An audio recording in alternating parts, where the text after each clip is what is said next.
Hallo meine Lieben, herzlich willkommen zur Niyama Show. Heute habe ich einen internationalen Gast bei mir, nämlich Max. Wir haben bereits schon ungefähr 40 Minuten auf seinem großen Podcast gesprochen. Wir haben ganz viel über Yoga geredet und quasi dieser Teil hier ist der zweite Teil. Den ersten Teil unseres großen Podcastes könnt ihr auf seinem Podcast verfolgen. Er ist natürlich in Englisch aufgenommen und das Podcast verlinke ich euch unten in den Shownotes. Da kriegt ihr alle Informationen. Wir haben über Yoga gesprochen, wie man mit Yoga starten kann, wie wichtig Meditation ist und wie man auch die Connection schafft zwischen Mind und Body, zwischen Körper und Geist. Und es war ein sehr amüsantes und tolles Gespräch. Und jetzt freue ich mich auf den zweiten Teil. Wir werden über Mental Health sprechen, auch ein bisschen über Yoga. Ich werde Max ein paar Fragen stellen. Und jetzt geht's auf Englisch weiter. So, welcome to the Niyama Show. Thank you. Hello. My guest today is Max, and this is the second half of our podcast. And if you want to listen to the first part, just move to Max podcast called Fitness Mindset, link in the show notes. I will give you a short introduction about Max. Maximos George is an online fitness and nutrition coach and mental health advocate. He is mostly known for his podcasting career. Max is a co-host to the #1 mental health podcast in Greece, Trofi. I trained it. Trofi, Skepsi. That was good. That was the best try. Good, thank Wow. you. Which means food for thought, and is the host of the personal podcast Fitness Mindset. All links of the podcast and informations you will find in the show notes for sure. His international work is all about simplifying fitness and nutrition so people can understand and call out the bullshit, misinformations on social media, backing it up with science. Through his work, he helps people getting more physically and mentally fit. You can find him on Instagram under Maximos George _. I link it also in the show notes down below. On his website, you can also get a free ebook about how to lose fat and build muscles at the same time. Also the link in the description. In his informations he gave me, he said also that he loves philosophy, fitness, and donuts. Donuts is my donuts. dirty pleasure, I have to tell. Same. My secret obsession. I know. Fitness So, coach and donuts. But we have this in common. We have fitness in common, philosophy, and I'm happy to have him here today. Oh, I thought you said I'm happy to have some donuts as well. But For sure. I mean, yeah. Thank you so much. Yeah, Max. Let's start with a really tough question. Your podcast is about mental health. Why did you decide to make a podcast about mental health? Oh, that was like a hard introduction, like instantly, like, from 0 to 100. Boom. Well, I Put you am on the super spotlight. curious. I mean, mental No, health I is love it. Love it's a these kind hot of topic. questions. So it's a hard topic, and I'm always open up with everything. Through my years, I actually had a very easy kind of childhood. Like, it was okay, it was good. Through my teenage years, I started having some issues in school and around, so my mental health started having some decline. But later on my late teenage years and after my adulthood life, I started actually struggling with mental health. And because my years before that were kind of easy, I didn't have any much of experience or guidance or anything. And it's been for years that my mental health was in a serious problems. Okay. I've struggled with depression, and when I moved to England, and I've been ever since I was 18, I've been fighting with some mental health issues. What was the point you realized there is something wrong? It doesn't come. It comes gradually. Yeah, like you don't understand. Most people think something happens, you feel sad, and that's your mental health is affected. But that's life. Sometimes, sad things happen in life. It's okay to feel sad. Yeah. It's okay to feel angry. It's okay to feel things. Having mental health issues is when you chronically suffer with things, and not only with bad things, but also with good things. Oh, okay. Like when you start, there are so many mental health issues, but talking about, let's say, depression, it's not only about struggling with sadness, but also struggling with happiness, like being in a kind of a void situation that you are out, you can have fun, you can have laugh, but when you come back, there is nothingness inside you. There's a big void and darkness. And that was my main trigger, because I've seen how much the depression rates are raising constantly, especially in men. The suicide rates, they're raising constantly in our generation and our era. And I thought that my experience also helped me start reading more about philosophies. I have obsession with human behavior and psychology since I was 15 years old. I've been just studying it individually on my own. And understanding some stuff about myself, I was able in a position to just feel all those emotions, but also observe them at the same time. So learn from them, knowing like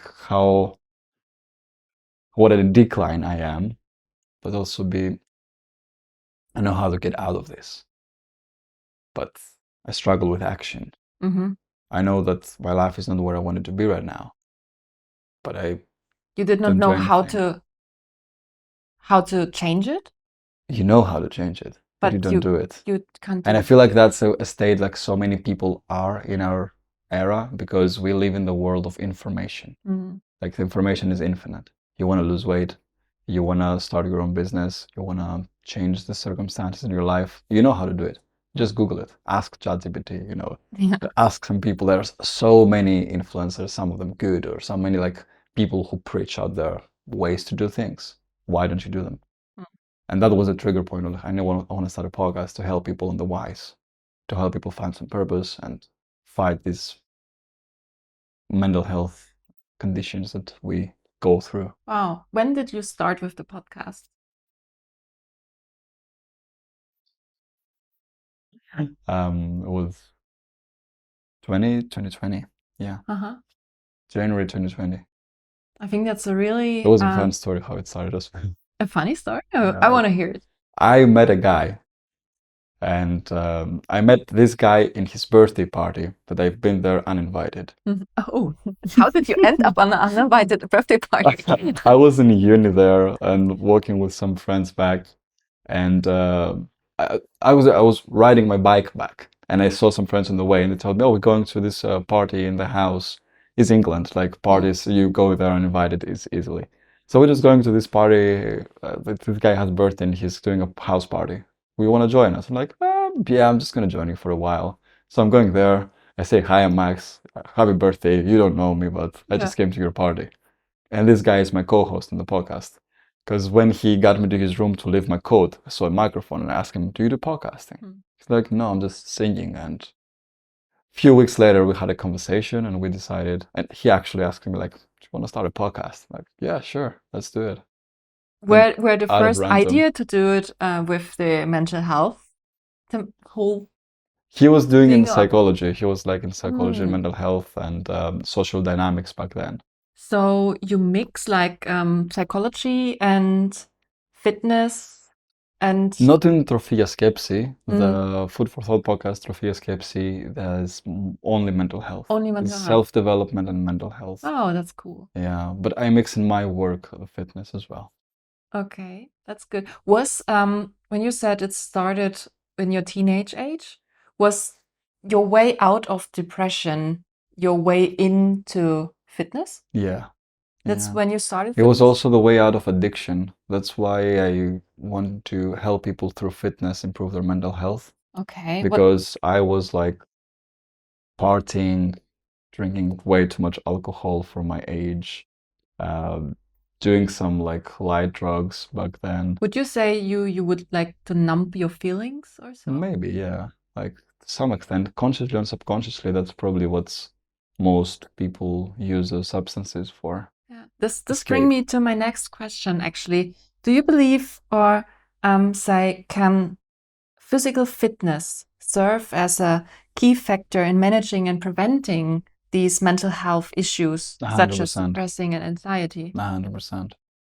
And yeah. But there's a dangerous line between suppressing it through physical fitness and using it as an escape.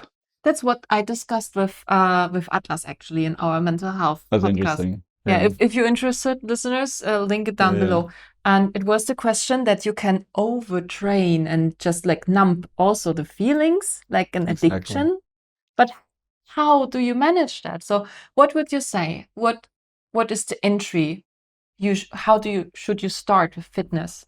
Fitness in general, they has the physical benefits that can help with your mental health. Like it has physical antidepressant benefits that can help you to fight with your mental health and your life. But there is a fine line between using fitness too much as your therapy than actually going to therapy. I've seen a trend recently on Instagram and TikTok telling about just going to my therapy session, and then there's a quick transition just showing them in the gym or doing their sport. And I'm like, that's not therapy. Yeah. Therapy is therapy. Fitness, any sport that you do, gym, whatever, it's not therapy. And people need to know that and be aware of this, because that can get you to a very dangerous place. Like if you just use that as a therapy, you are numbing the pain, you're escaping. This becomes your escape. Yeah. So And it's like an excuse, like, exactly. oh yeah, I go to the gym. I don't need the therapist. Yeah, but you need therapy. How did fitness help you? It was my therapy. Paradoxically, like I can say this out loud because I did that mistake. Like I know that it's not therapy because I've been through firsthand out of it.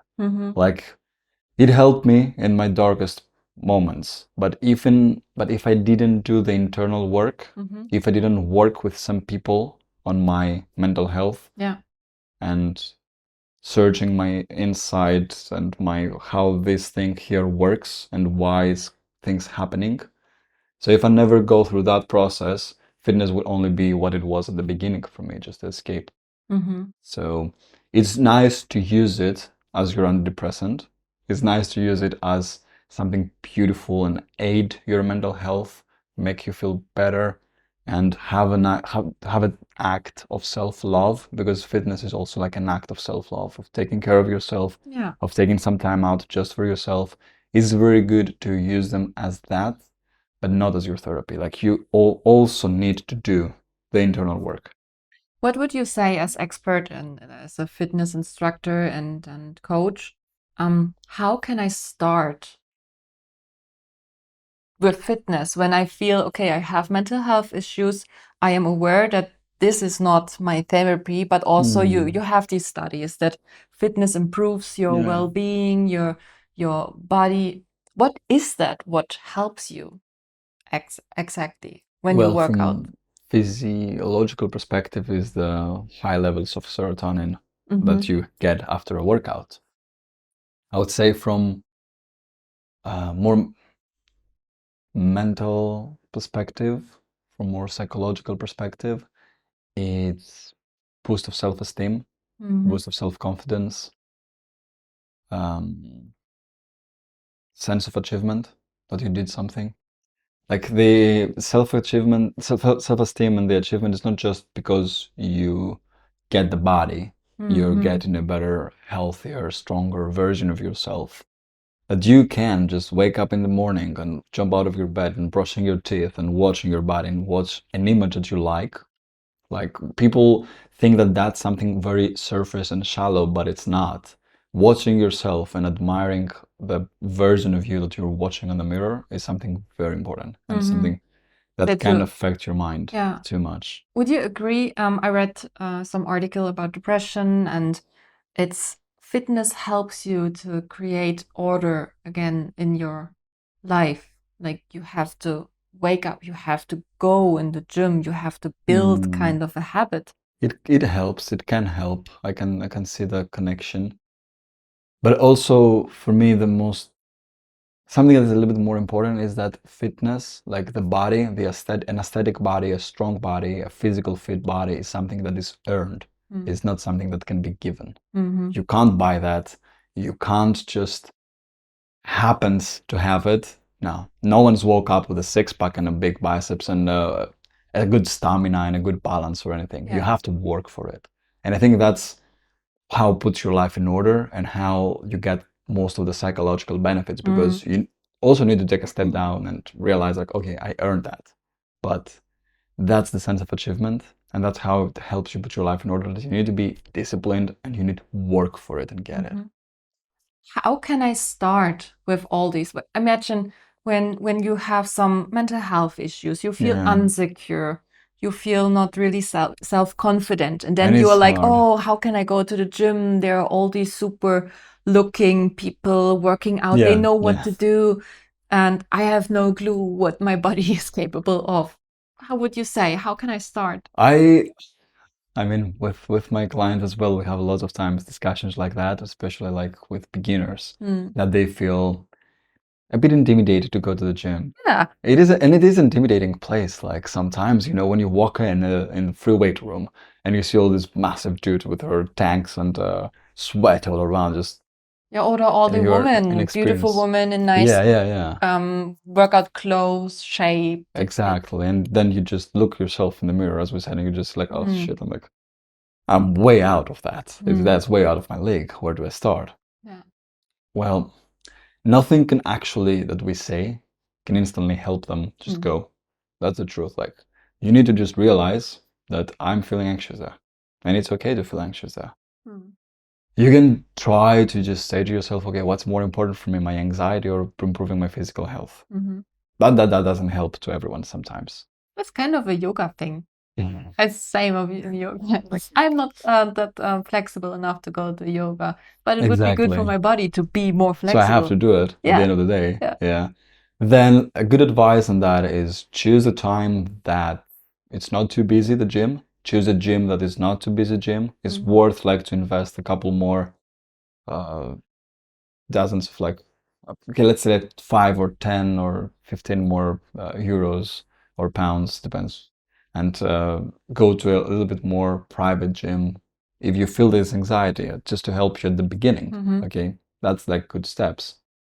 But yeah, even if you're in a commercial gym, just choose, if you can, a time that's not that busy and stick in the same time zone. Because if you keep watching the same faces, then you're getting familiar with these people. So it helps with the anxiety to settle it down. And all the place, like, you need to realize, even if you're a complete beginner, it was the first time you're walking in the gym or you're walking into a sports club, you deserve to be there as much as everyone else. It doesn't matter. And the people who are more advanced, they're going to appreciate you and they're going to be there to help you and they're proud of you that walking in.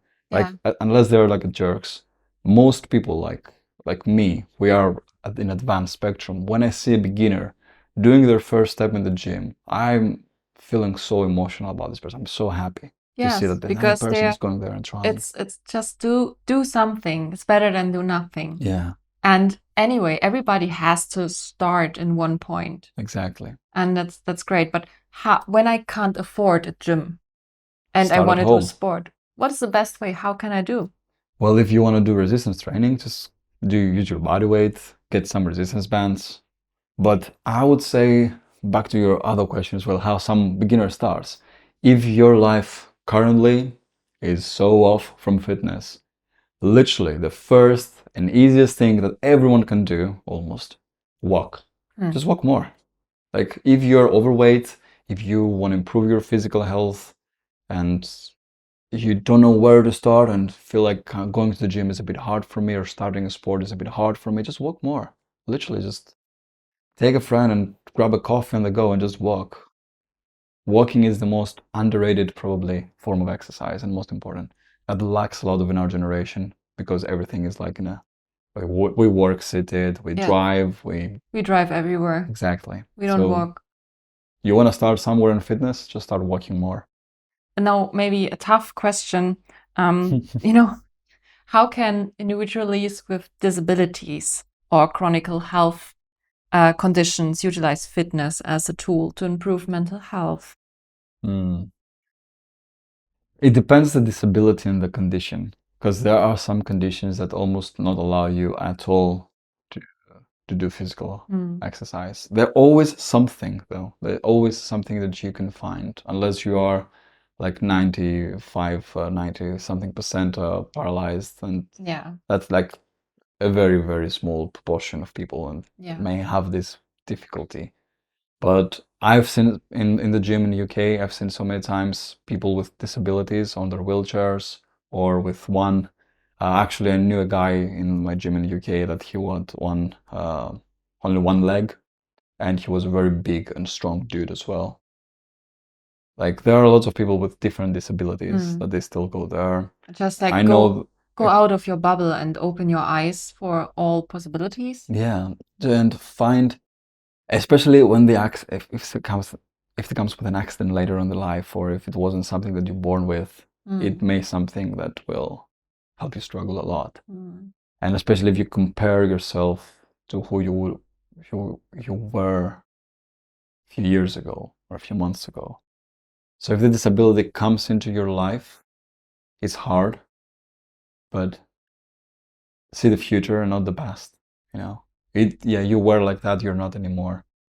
What can you do now with the cards you've been dealt in this turn? You know, every day we take life so much for granted, but the reality is that every new day that we live, there is a deck of cards, and we've been dealt different cards. You know, you don't know. Also, we see it here in Bali with all these scooter accidents. Yeah, exactly. Do it now. Do it today, Do it not now, tomorrow. do it today. To start with whatever you are. So like true. That's your own body. You're overweight. You have a disability. Maybe you have pains. You have injuries. You have stuff. Own them. But Start when I start, I mean, you see it. I see it in the yoga as well. It's the year begins. It's January. The motivation is really high. A lot of people sign up in studios, go to studio, also in yoga studios, start with yoga. But to create actually these habits, what would you say? What is a good tip to create this habit that you go into the gym? Because as you said, nothing comes from 2 times of training. You need to go over weeks, months, years when you achieve some goals. Well, talking about goal setting, I'm going to tell you the same as I share with people that I work with, that the issue is on the goal. Like people focus too much on the goal, where in reality you need to focus on your systems. Everyone has something like it's a bit of a cliche of a quote, but winners and losers have the same quotes. Why some people win and some others lose? Yeah. Like they all have the same. Everyone wants to have a good body. Everyone wants to be a millionaire. Everyone wants to have a good life and all that. Yes. But so winners and losers, everyone in this world, we have the same goals, but only a very small portion of the people they get this goal. Why? It's because they lack in system. They lack in their habits. And if you just focus on the goal, let's say you are a person who's obese, like severely overweight, and your goal is to lose weight. So if you just focus on the goal, there's a fucking mountain in front of you that you need to climb. Yeah. And it's so hard to climb this mountain. But if you focus on the systems, on, okay, that's my goal, and use the goal as a compass. And now you have like, what's my system that I need to put on to get this goal? Like I need to do those things every single day for the next 3 years of my life to get there. Okay, what's the first step now? Yeah, like break it down. Yeah. To tiny break it down to tiny steps and focus on your system that is going to get you there. Focus on improving the system. Focus on improving yourself on a daily basis on your habits, and not how far I am from that goal, or oh, did I hit my milestone or not? Fuck your milestones. You know where you're heading because that's your goal. Focus on the day. How can I improve my systems? How can I make this better in my life? But where am I lacking in goals? I mean, didn't you say you need a goal to work through it? Yeah, but again, if you have the goal as a destination, you're signing up with a disappointment at some point. Or it can be life too overwhelming, like understand. If you have the goal as your destination, what happens if you don't hit the destination? Or if it takes longer? How would you make you feel? Would you be disappointed? And also, what happens when you hit the destination? I had a conversation with a client the last week, and she told me, I hit my goal and I don't know what to do now. Oh, interesting. And that's exactly like, okay, you hit that goal, now what? And that's also the reason why so many people, they lose weight and they gain them back, because their goal was to lose weight. Yeah, true. For example, don't think of a really obese person, like a woman 65 kilograms is not obese. And she wants to be a little bit more fitter, and her goal is to be under 60 kilograms. Yeah, when she gets there. When she gets there, what's next? Yeah. But when you live your life focusing on your systems and your lifestyle changes, then you don't care about hitting or not your goal. Like, you're gonna hit the goal, but that's not gonna stop you, because you just carry on. Because now you have become the person who's more healthy, pays some attention to their nutrition, and lives a life in a way that is aligned with those goals. But you are not bound to your goal. You can expand, you can turn around, go on the other side, because you use your goal as your compass. So I know where I'm heading, but I'm gonna focus on on improving my system on a daily basis, not on just how to get there, but how can I be better on my daily basis that potentially can get me there or even further. So would you say that's the common mistake a lot of people do when you go to the gym? They have to, or they don't know how to. They don't know how to goal set. That's a very common mistake. They don't know how to do a proper goal setting. But as I already said, I'm a bit against the goal setting anyway. But also, they don't know how to create systems. That's why they fail. That's why everyone fails on anything, because they don't know how to create the system. Because if you follow a system, it's literally like 10% intelligence and 90% consistency. If you create a good system and you do have the capacity to think, let's say, no matter what your goal is, if you stay consistent in improving your systems, you're going to get there at some point. Okay, yeah. Sooner or later. As we talked about mental health, yeah, and I can totally imagine that a person who did the step into the gym, which is for people with mental health issues, that's your first win. It's a first win, yeah. It's a big step. But how should they set their goals? What would be good goals to achieve? I mean, when they say, okay, I go to the gym and then I feel better, this is like a big mountain. That's a bit, and they go maybe for 2 weeks and then they fall out because they don't feel it, or they don't, I don't know, they don't achieve it, or they have too high expectations of themselves. That's a good one. So, Expectations.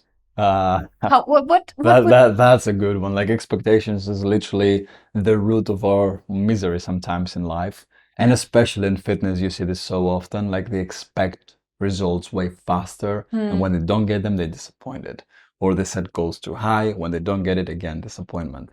And that's back to what I said earlier, like systems. Focus on your system. Focus on what you do on a daily basis. And important, celebrate your small wins. Like, for someone who never been in the gym, your first win is just walking in there. That's a win, man. Celebrate it. Say well done to yourself. Be grateful that you did that step. So it's important to build the right habits of going to the gym, build the right system of going to the gym. Start with a low friction approach. Another mistake that makes people quit all the time is that they start from 0, they go all the way up to level 100. They just, for someone who's just been in a sedentary lifestyle, a bit overweight, or they just did nothing from sports, they just want to start working out 6 times a week, eating every meal healthy, and just do some extra cardio as well. This sounds exhausting. Yeah. And in general, that's that's exhausting for me, that I'm working out for years. I wouldn't do that. So I think that's another very common reason that people quit. Is probably one of the most common reasons that people quit talking about fitness, is that they just don't start with a low friction approach. They just start with a very high friction approach. They just trying to overdo it. Like, it's not about, probably it is about overestimating your ability, but also you think that I have to do all this work, otherwise I'm not going to get result. And I'm telling you, you don't have to do all this work. Just start as low as possible. Start by just doing some walking. Start with 20 minutes workouts 3 times a week in the gym, and just change one of your meals with something healthier, or just pay attention to the calories. Do 0 changes. Just pay attention to the calories and change some portion control. This remembers me of our talk about meditation. Yeah. Don't overthink it. Don't overthink it. Just do the first steps and celebrate those first steps. Master them, move to the next one. Like, see the reality of your life. You are someone who is a couch potato, You don't do anything. Don't expect to be like Dwayne Johnson, that he's waking up 4 a.m. and doing 2 workouts a day and is hitting all these meals. Because they saw these people and they have those expectations, and Yeah. they think that that's fitness. That's not fitness. Fitness is live your life, and 3 times a week, 4 times a week, like do some training, do something. One question. We said, okay, you can also do some online workouts when you don't go to the gym, and there, as I said in the intro, and you do it on your Instagram in a really nice, funny way. I like it. And there's a lot of bullshit out there. There are. So, and also many. in Instagram, you see these 10-minute workout. Oh. No. Are they?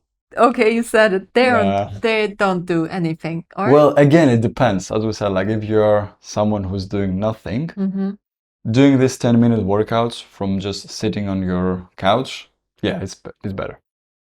But the way they promote it, like that's 5-minute ab toning workout. That's bullshit. There's no such thing as ab toning. You can't tone your abs. You can build muscle in your abdominal area and then lose fat. Yeah. And that's how you tone your body. This toning, glute toning, arm toning, this is bullshit. There's no such thing as toning. You can't tone your body. You can build muscle and lose fat. And that's what creates this tone look. What would you say? So they're all scams.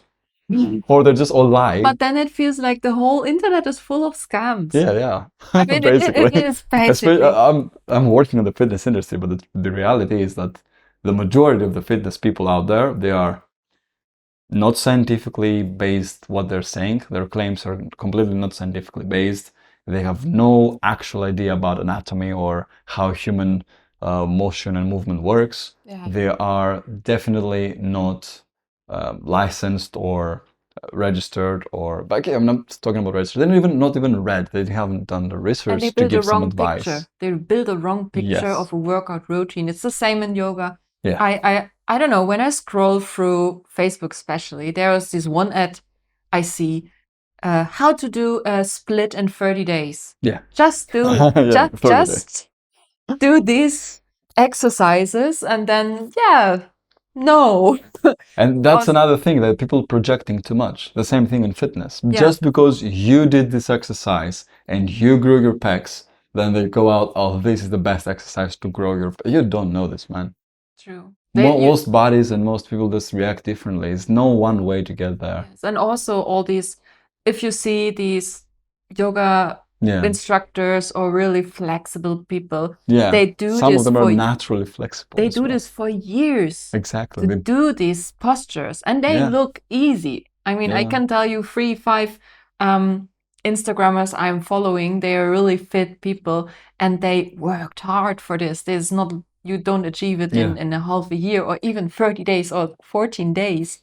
And also in the fitness industry, would you say it is dangerous in a way for mental health? That it creates kind of mental health issues when you see these people? Yeah, a lot. The comparison is the thief of joy. And a lot of times when we scroll on Instagram, you compare yourself to the elite. Yeah. Because what people don't realize is when you scroll on the Instagram and you are into fitness, the profiles you see there are constantly like the people who are in the top of the industry. Yeah. But that's their life. And what you need to realize as a person who just wants to get fit, healthier and stronger is that your life is not just fitness. You have your life. Yeah. Fitness is there to just aid in your life. And the people you compare yourself to, they are professionals in the aesthetic, in the bodybuilding shows, in the professional athletes. Yeah. That's their life. That's all they do. They train. You should not compare yourself to that. 5 times a week. And probably on juice, probably like on lots of stuff. True. But that's not what you want. So be clear with your goals. Fitness is not your life. You have your life and you want fitness to enhance your life. Some of the people you compare yourself, fitness is just their life. So yeah, I do feel like social media especially creates this kind of internal conflict sometimes that can affect detrimentally mental health.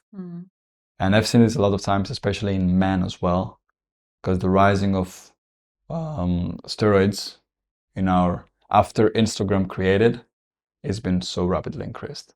Really? Yeah, and there is a very interesting study. I thought that the general thought about steroids is going down because, you know, about the knowledge it's bad for your body, especially for your man. It can increases like, how do you say, impotence or whatever. There is a very interesting study showing that after the rising of social media and all those now perfect body images we have portrayed through social media, that in both men and women, the rising of substances, either anabolic steroids or SARMs or other performance enhancement drugs, has been raised dramatically over the last years, over the last decade. Like a lot. We're talking about a lot. The graph was looking like that. Oh, wow. You know, well, like more than 5 times since in the past. Wow. Wow. But the people should know about the side effects of that. Doesn't matter. People should know about smoking is bad. They still smoke. Yeah, you're right. And especially in the fitness industry now, a lot of men and women that once are aspiring fitness models or coaches, they see this as the way to make it. Okay, but that's cheating. It's not cheating. I mean, that's the industry. Like everyone is competing on performance enhancement drugs. And most of the accounts that showing off all those physiques and everything are on gear. Wow. And if you want to have a chance, you need to be on gear as well if you want to compete into their game. Wow. Yeah. That's tough. But maybe one last question. Yeah. When you start working out or want to be a little bit more into fitness, what are some good supplements you can take, or what should you what should you change in your nutrition generally? I would say before you even jump into supplements and just start wasting your money in different stuff, just start from your lifestyle changes. Like, do you sleep well? Do you drink enough water? How's your diet? Just make it a little bit better. Do you move in your day? That's the most important things, not supplements. Supplements is not even secondary. But if you want to help yourself at some ways, like a protein powder is either plant-based or whey protein is a good supplement.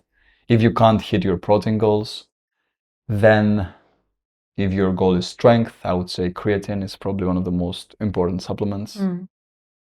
And for vitamins and minerals, don't just rush into buying all the mainstream ones or a multivitamin one or anything. Just do some blood work, see what's missing from your body. That's an important factor. Yeah. A lot of people just they take vitamins stuff, and stuff. How do you know if your body needs it? Yes, you might already having it enough from your diet, Yeah, maybe, yeah. But that's what is advertised. It's advertised that you need a multivitamin and you need fat burners and you need that and that. Yeah. You don't need anything, literally. Just a protein sometimes if you need to hit your goals, a creatine if you need to increase your strength, and supplement then the vitamin that is missing. Yeah. Especially if you're living in a northern country during winter, then a D3 probably is something that you're missing. Probably, because you don't have sun. But all the rest, just do a blood work. See what your body needs and add it. That's it. That's good. Nothing extra. One last question for you, because you told me before that you did yoga. You started with yoga. Or maybe 2 questions. When did you start with yoga, and how do you create habits into your yoga practice? So I started in lockdown, in the first lockdown. I mean, I've done some in the past, but it was random, like just random times. Actually, I did a little bit in theater as well on my first year, because we did some really intense physical theater work that had some yoga. I don't know if you're aware of, but like some of the big teachers in theater practice, like Chekhov and some Stanislavski, and like of the proper like teachers and actors training, they used yoga in their practice and discipline. Yeah. So yeah, that was my first experience a little bit there. But first lockdown, I started, and how I built the habit into it. I've loved the effect of waking up, have a glass of water, and just do some physical movement, energize me from my day. So I've been doing some more flow state yoga in the morning. I've been doing like the animal flow, which I feel it's like of a flow state yoga to some degree. And at the night, to decompress from the day, I've been doing this very peaceful. I didn't even know the names back then. I was just doing it. I'm feeling, oh, that feels good. I'm going to do that. It was completely random and self-taught. But at night, what I realized is after I do my relaxing yoga session and then followed by about 10, 20 minutes meditation, I had the best sleep ever in my life during this period. And I'm a person who struggled for years from insomnia. Okay, wow. Yeah, and that helped me so much. Now you create like a better sleep through the balance of workout and I did. Now I'm better on the sleep. I would love to go back to it because I remember how I used to feel during this period of the first lockdown that I've been doing yoga daily and working out at the same time and meditating after yoga at night. Like it felt like I actually have a very good analogy for that. What I felt at my night yoga, it was like all the stress and the weight, metaphorically, from the day was going off of me. I was just bam, disappear. And then I was able to sit down and meditate in a more clear mind state. I never counted my meditation. Some days it might be like 7 minutes, other days maybe an hour. Yeah. But after that nighttime yoga session, my sleep and the way my body felt was so like light-weighted, like so calm. And that's why I was just instantly jumping into bed and sleeping in a few seconds. Wow. And for someone who struggles with insomnia, that's a big deal. Like people who listen right now and know how insomnia feels it's bad. You don't sleep easy. Okay. Yeah. It's great that yoga could help you with that. And beside of that, to create better sleep, did you feel improvements in your body for your physical workout? Yeah, definitely. I've been way much stronger after I start taking care of my mobility, especially. I was way much stronger in every lift. But also after yoga, because you combine an element that is missing from bodybuilding training, that is the static, the hold. Yeah. So it feels like it strengthens some places in your muscles, or some minor muscle groups or something, but then it can help you perform better on your explosive like you movements. connect them. Yeah. I do feel that that's a missing element from like some sports. Wow, Like that's to cool. to be able to hold yourself through the pain in a position and just breathe through this pain. Amazing. I think I could experience the power of yoga and the mix of yoga and workout for my preparation of the last of the ultra race. Exactly. And I felt so strong in my legs because we had to go a lot of uphill and downhill, and I had no pain in my knees and in my hips, and also the quads, they felt super strong. And I think yoga did a lot of work for But it's also the mind. Also, Like it teaches you 100%. to not give up on the first strike of pain. Like you're in the gym, how to grow, or the Spartan race, how to carry on and finish it is like the pain kicks in and your whole mind screams, you gotta stop. Like that's hard. You should stop there. But if you are more, I believe like yoga helps you to be more like body aware and resilient. For And because you focus on your breath, you can just breathe in and push one more rep. Breathe in, push one more rep. But don't hold your breath. Never, yeah. Or in your case with the Spartan race, just breathe in one more obstacle. Yeah. One more. Also with the miles and miles of running, and I'm not a runner actually. I never run a marathon, but I did a 50-kilometer ultra beast. But it's different because you have these obstacles, you have these challenges, you have these mountains you have to climb up. It's a cool mix. And with the mindset, it helped me to just be present in the moment, just enjoy this thing. I did not thought about giving up or did not thought about running through over the finish line. I was present in the moment. I was like, okay, my body can't do this. Exactly. And I'm doing it. Yeah. It was crazy. It was like similar to what I felt in the gym as well. That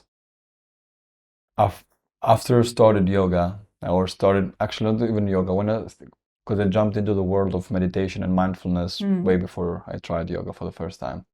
So it was after I started become more body aware.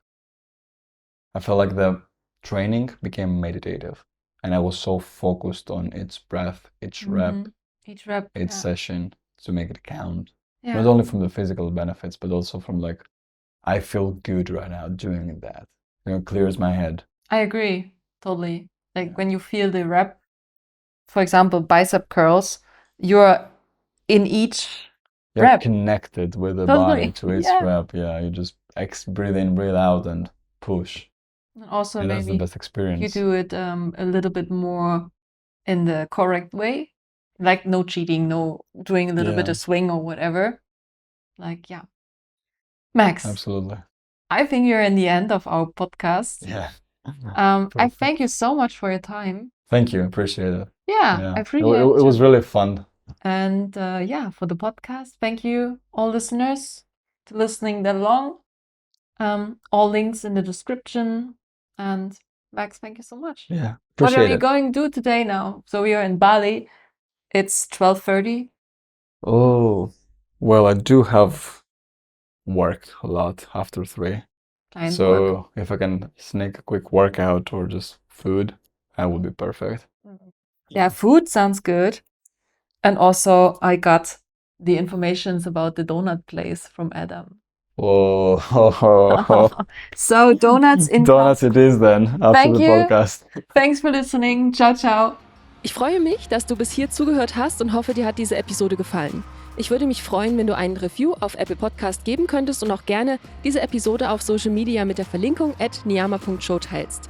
Du hast dich in den Themen wiedererkannt oder kennst jemanden, den ich interviewen sollte? Dann schreib mir eine Nachricht an nicole@niyama.show und vielleicht bist auch du bald Gast in der Niyama Show. Bis bald, deine Nicole.